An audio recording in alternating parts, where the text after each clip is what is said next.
Good afternoon, everyone. Lisa Ware, Senior Group Leader. Very nice to see you all again. If you could kindly mute, that would be really nice, because there's some stuff to go through, but I will ask you to unmute later. I sort of thought we ought to go back to some basics here. And I think the very basics is prospecting. And I do believe prospecting is the thing that everybody hates, and yet it's what actually gives us business. It's a bit like picking up the phone, isn't it? So I'm rhetorically going to say to you today, have you done your bit of prospecting? Have you done your daily method of operation? I've made 5 calls. I've only managed to book 1 appointment. Most haven't answered. One, I'm sure she hasn't answered on purpose, because she did explain to me what she does. But I want to talk about the things that we should say. And I also do believe there's an awful lot of things people say that they shouldn't say. And I pull a face there, because I can look back to the early days, and I definitely said more I shouldn't say than what I should have said. I was very good at messing it up. I was very good at having verbal diarrhea over people. Anybody else know what I mean by that? Yeah, saying more than you should. And I think there's another phrase to that. It's called buying it back. Okay. So what should you say? Well, it's that same old thing that it doesn't matter whether you're out about, whether you're picking up the phone to someone, whatever. If you were at a 20K event, there's lots of things you can say to people in very impromptu situations. And as ever, I always like to kind of share the stuff that is real, not made up, not hypothetical, the stuff that I really do. Yesterday, I happened to be alone on a 20K, one that was my 18th year at that venue, a very small one, a one-off. The other person that was meant to be with me couldn't be with me, and that was fine. And it's always yielded business. And an interesting thing to share with you all is the amount of utility warehouse customers that seem to delight in coming over and telling you how happy they are.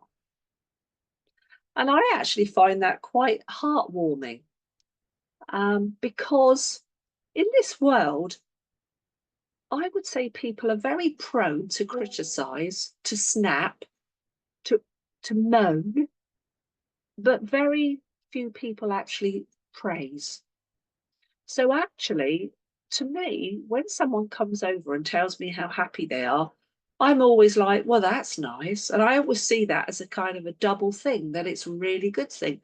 And we all know that do these regularly. I see myself as the kind of extension of customer services to do a little bit more to help those people, because I believe in customer retention. I believe it's very important to retain people. And I actually think you can help them think more about not just themselves, but how they can help other people. And that may be referring, or it may be that perhaps they know somebody that really could do with earning some extra money. So all of those, I don't see it as a waste of my time. I see it as an opportunity to expand on what they've already got. Yeah. So I just thought I'd sort of throw that one in. Now, yesterday, I did have a 20K flag up, but that was about it. And it was very much me on my own. My husband was with me, and he was very good at helping me set everything up, because I can't reach these days, and there's a lot of things I can't do that I used to be able to do. But it was me prospecting. And I decided, of my own volition, to use this as an example of what I'm about to attempt, which is on Thursday. In fact, Annette and Roz, we're going to be on this UW trial roadshow in Brighton. And I thought, you know what, Lisa, get the bull by the horns and start and do what you got to do. So, to be honest, I didn't mention £20,000 or mortgage freedom. I actually went up to people, as I know I've got to do, and just speak to them.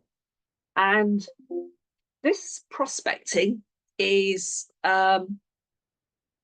really, it's key to everything. You could do it anywhere.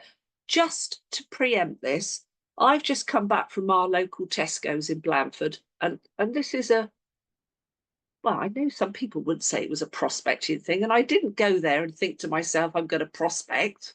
I went there to buy organic Brazil nuts, pine nuts, some scones for my husband, bananas. That's why I went. But these days, I see every time I step out the door as a bit of an opportunity that something might come out of it. Could I impart that one to you? All right, think about that. So, one of the great ways always is the till. And at our local Tesco's, there was a young lad. I think he was a student doing his summer stint on the tills. And there was a lady in front, extremely tanned, and the guy behind me seemed to know the lady in front, or he knew her father, who was a doctor at Blandford. You know how you pick all this stuff up? Now, I'm bothering to say to you, because I'm listening. And the guy behind was moaning how bad the service is at Blandford surgery since her father went. And I thought, oh, this is my chance to chip in, as you do. So I joined in the open conversation and I said, well, actually, I can reiterate that. And what I'm about to say, by the way, is the truth. I said to this lady, I said, oh, so your father used to be a doctor? She said, yeah. I said, well, I said, he'd probably be really cross if he heard what I'm about to say. And I said it quite loud so a few people could hear. I said, well, on Friday night, I said, no, I said, on Friday afternoon, I said, my husband had to go and have blood tests. And then at 4:15 in the morning, his mobile phone rings. This is 4:15 Saturday morning.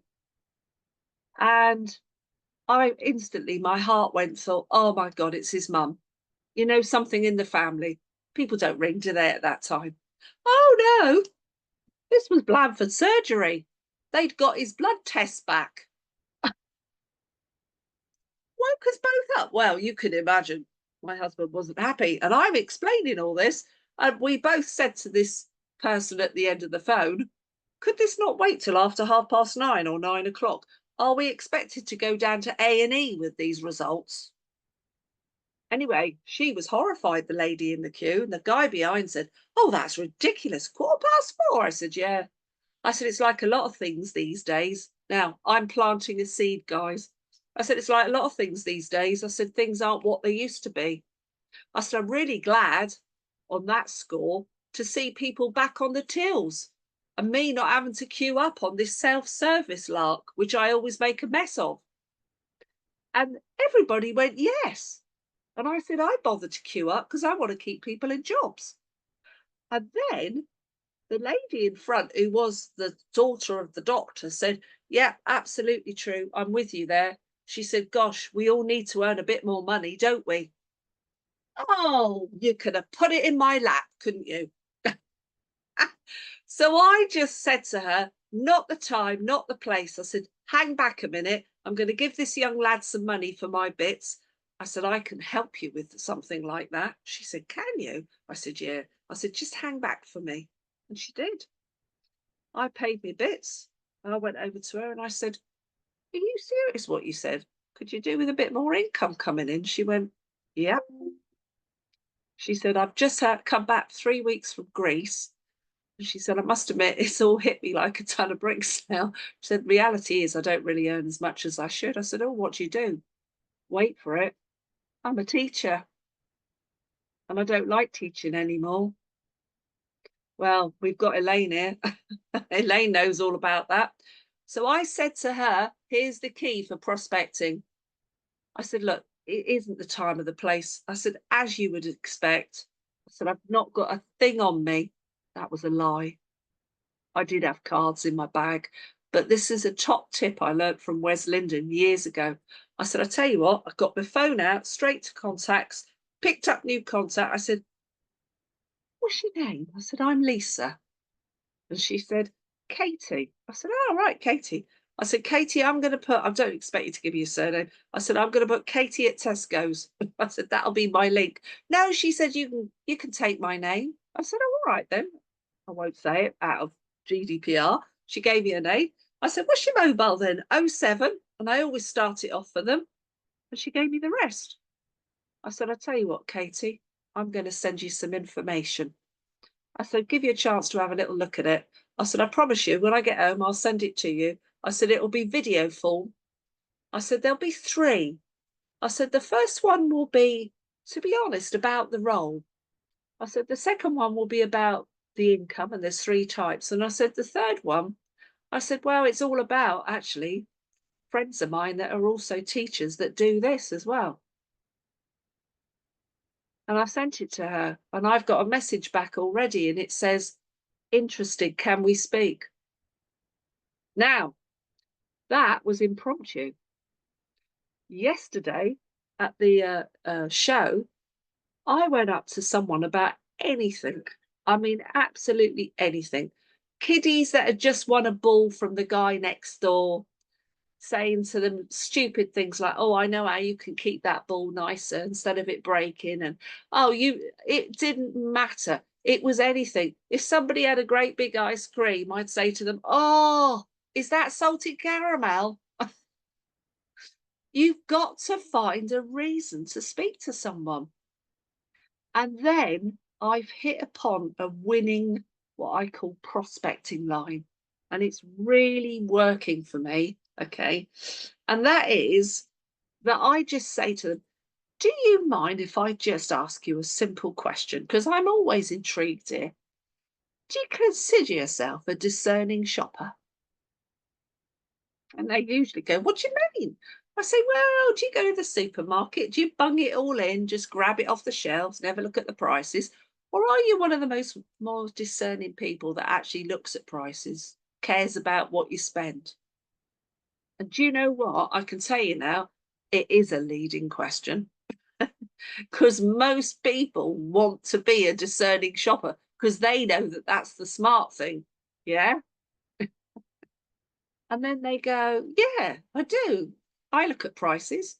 And then here's the gentle little bring it. I say, so do you translate that to things like gas and electric, the big stuff at home? And most people go, can't be bothered.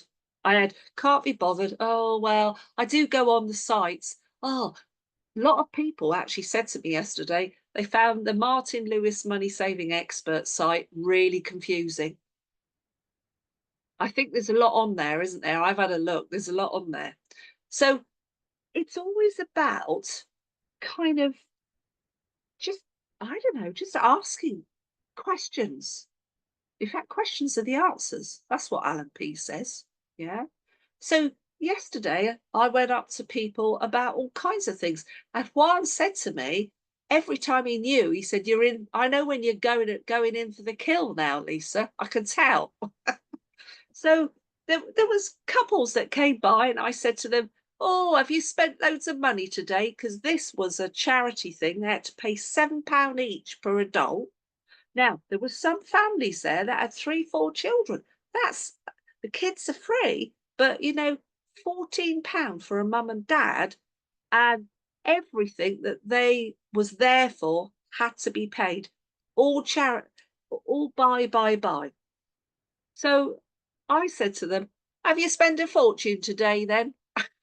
And people just laugh, don't they? And some people said, well, try not to. And I said, oh, really? I said, oh, it's all for good causes, I said, what I've done is bought 2 ducks. It's cost me £60 and that's being donated because what I do here is offer the chance of somebody today to win £20,000. There you are. And they went, oh, that's nice of you. Oh, are you in the duck race? I said, yeah, I understand it's about 4:15. I said, I'm listening out to see which companies won. By the way, this is all true, as you would imagine. And I got people over, and before you know it, I'm like taking their names and addresses, and I've got their details. And it's just about asking lots of questions. So I went to the loo at one point, and on the way, um, there was um, there was one particular lady that was selling all these handmade soaps that looked particularly lovely. And I went over to her and I just said, "Oh, yeah, have you had a good day? Has it been all right?" Like this. And she said, "Well, it's been a bit hit and miss because my flipping credit card machine wouldn't work because the mobile signal was bad." And I said, "Oh, who are you with?" She went, "O2." I said, "Oh, it's your lucky day." I said, "That's what I do." She said, "Oh, I know you're UW, aren't you?" Because I'm emblazoned, aren't I? And I said, "Yeah." I said, "We use EE." I said, "I've got full signal here." I said, "I need to see you." And she said, "Yeah, you probably do." I said, "Right, okay then." So I get the phone out and I take her name. I've got all her details. I said, "Can I stick you in the free draw to win 20 grand?" Because I said, "If you do, I win a load of money as well." And she went, "Yeah." So I got all her details. And then I said to her, "So is this your own business?" She said, "Yeah." I said, "Do you make it all yourself?" She said, "Yeah." I said, "Wow, you clever lady." I said, "Is this what you've always done?" "No," she said. "No," she said, "I've always been a bookkeeper." I said, "Oh, when did you do the switch?" She said, "Not that long ago, about 18 months ago." And she said, "I'm trying to make this work." I said, "Oh, do you keep your options open for earning extra income?" Does anybody recognise these stock phrases? If I'm a bit of a plagiarist, aren't I? I don't even change them. And she said to me, "Yeah, I do." I said, "Oh, I'll tell you what." I said, "Lee, I'll send you some information as well." I said, "You might be well interested about earning a bit of extra money on the side. Because I'm always looking for partners. That's what I'm looking for." Yeah. So what I'm trying to say is it's about building rapport, building empathy, feel felt found type kind of stuff that you make them feel good. You're on their side. You're not building confrontation. You're not having a war with someone. You know, if anyone's ever done these events, you get these people come over. Oh, and I have to say, sorry, guys. Sounds sexist, this, but it does seems to be the guys. They come over and they can't wait to tell you how clever they are, that they've got the best deal. We get them, don't we? You know we do. We get them. And I don't want to have you know, I don't want to have a banter with them because I just like, yeah, you go. You go and do that with somebody else. Yeah. Because do you know what? I've got better things to do than have a ping pong match. So when they come over and they say things like that, I say, "Oh, excellent. Well done, you. How nice is that? Great to hear that you're doing so well." And they don't expect that because they're wanting me to say, "Oh, UW's better." Well, I've learned don't do that because that will just bring about a verbal war, confrontation. And so I just say to them, "Oh, yeah, that's really good." I said, "Have a look at, I've got a board that says lots of things." I said, "Have a look at that. Might interest you. Very, very good. Oh, by the way, how's your other services at home? All happy? Yeah." Here's a good question. I think Stuart Wally and Montgomery has kind of like thrown this one out here, and I think it's quite a good one. He says, on a scale of 1 to 10, and I did this a couple of times yesterday, a scale of 1 to 10, do you rate your broadband? What a great phrase. I'd always say to them, 10 is excellent, 1 is you're having a laugh. And I had a lot of people say 8. And I said, "Oh, excellent. Why haven't you said 10? "Oh, well," and do you know what they do? They start telling you why it's not a 10. Excellent thing is that. I'm always believe you can learn new stuff, right? And I thought, what a great phrase that was. What a great way to build. to start a little conversation with someone. And on this stand, of course, there's things up saying free broadband, isn't there? You know, the city fibre. So, you know, you've got reasons then. You've started that prospecting thing. Now, what I'm going to say to you is, I bet there are lots of people you've never approached. In the old days, I think we used to call it the chicken list. Yeah. The people that actually, you know what, they are prime for the sort of people that would be open to looking at other ways of making money. Because the one thing I've learned over time is the very successful people never keep themselves to one thing. They keep their options open. And have you called those sort of people? Have you prospected them? If not, do you know what? I'm going to read you something. And this is straight out of the old College of Excellence training. And this was so good. You could, you know, if you're a bit frightened, you could say, you don't know me, but I'm a colleague of your friends, Steve and Val. Why? I'm expanding my business in the southwest here, and I'm looking for entrepreneurial types who might be open to making extra money. And do you know what? Val mentioned you. She said you're always the kind of person that keeps your options open. So, would you be interested in knowing a bit more? What a great thing to say. So, you know, when you've got new people and you want to help them, don't forget this old stuff because it works. Because you could actually make the calls for them. Isn't that great? Isn't that a good thing to do? Yeah. So I'm going to say to you, I'm giving you some ideas of stuff, but I want you to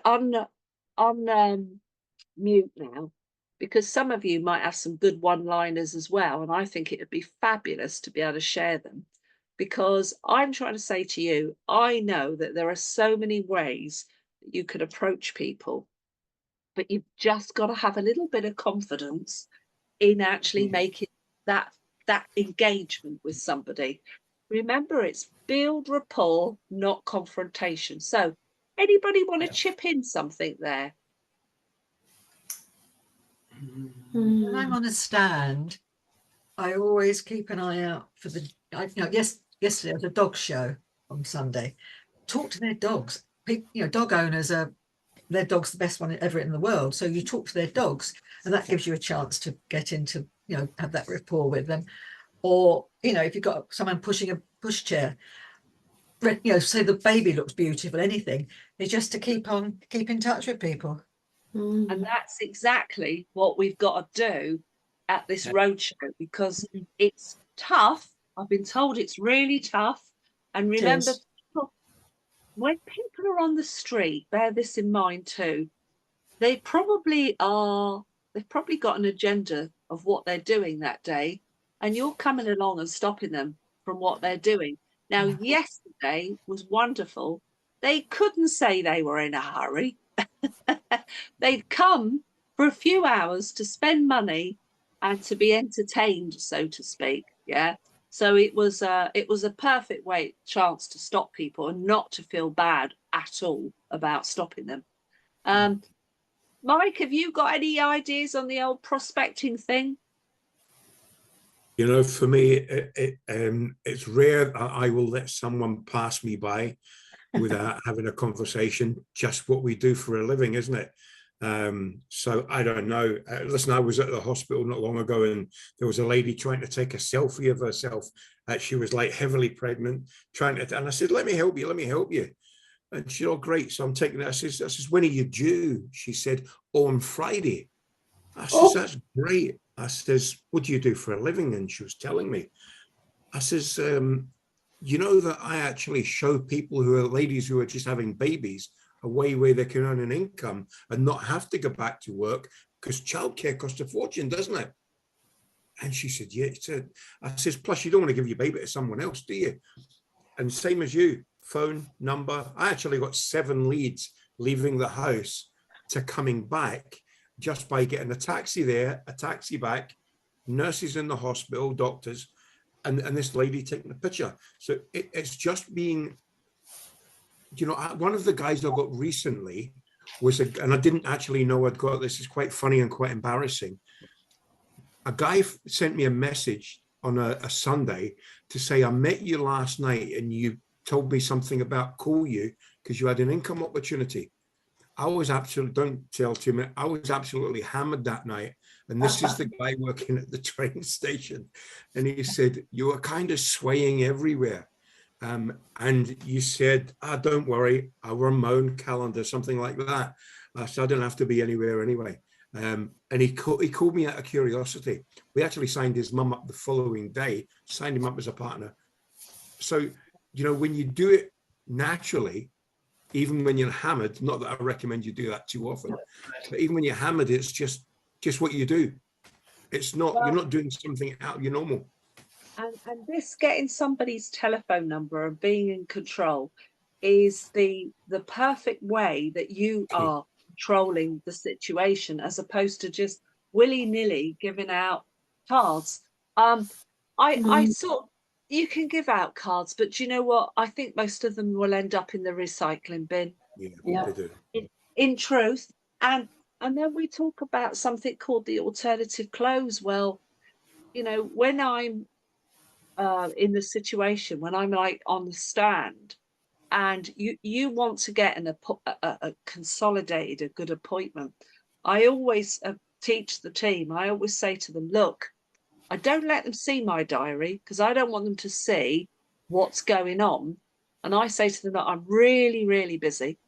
And when I book somebody in, to be honest, it's fitting it in and around a busy lifestyle, grandchildren, my girls, everything else.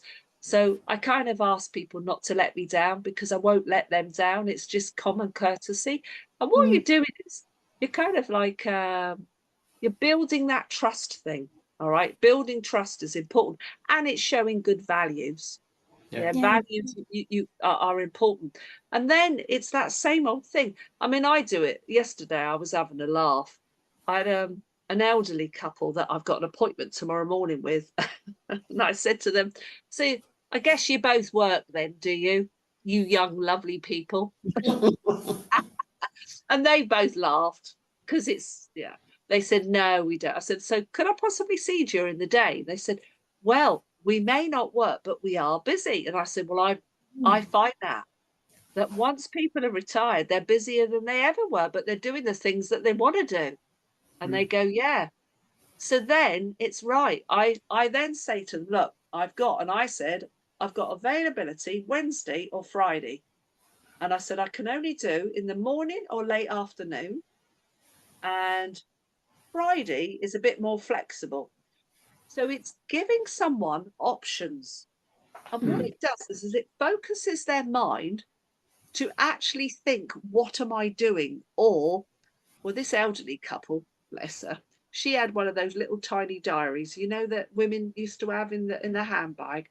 And she went, oh, hang on, Bert. She said, let me have a look what we're up to. Anyway, they came up with tomorrow morning, 9 o'clock. He said, can you be here for 9? I said, yeah. I said, I don't mind early. He said, that's not early. He said, I'm up at 6:30. I said, well, you might be, but I won't be. So I'm actually there. And that's what we call the alternative. And then, and I want to emphasize this, I never think to myself, that's a done deal. So I looked at them both and I said to them, so that's 9 o'clock Wednesday, the 28th. I said, and her name was Christine, the lady. I said, Christine, can I just ask you, are you absolutely sure there's not a doctor's appointment or you're not washing the dog?